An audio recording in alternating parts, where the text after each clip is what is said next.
अगर आप भी चाहते हैं बिट्टू मलंगिया इंटरटेनमेंट का ऑडियो वीडियो सबसे पहले आप तक पहुंचे, तो लाल बटन को दबाकर चैनल को सब्सक्राइब करें और बेल आइकन दबाना ना भूलें।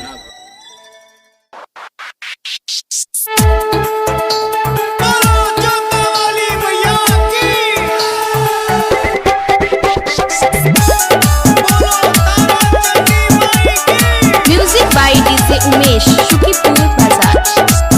देखे कइले जमालपुर के मेला, सखी पड़ गइल बड़का झमेला। ए सखी सुनो, देखे कइले जमालपुर के मेला, सखी पड़ गइल बड़का झमेला।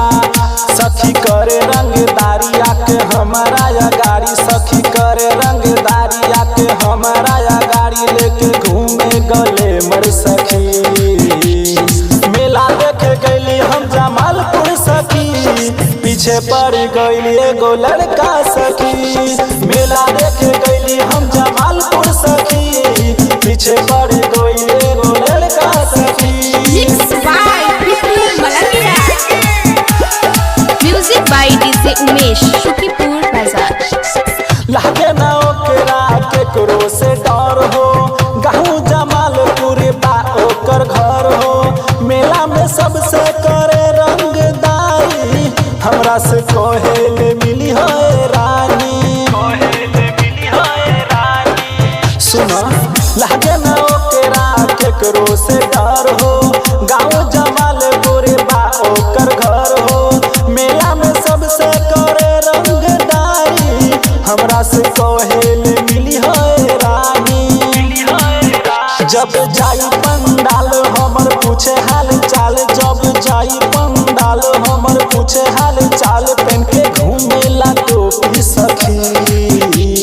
मेला देखे गईली हम जमालपुर सखी, पीछे पड़ गईली एगो लड़का सखी। मेला देखे गईली हम जमालपुर सखी, पीछे पड़ गईली एगो लड़का सखी।